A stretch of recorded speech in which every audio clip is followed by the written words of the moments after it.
হরে হ্যাঁ কাফাতুল্লাহ চান তুমি সারা, সাবান চান্দে তুমি সারা, শূন্য ভুব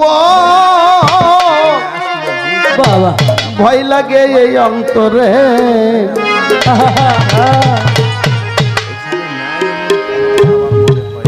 বাবা দাসী করে রাইখো আমার। হরে আসলে বাবা হ্যাঁ বাড়ির যদি মুরব্বী থাকে,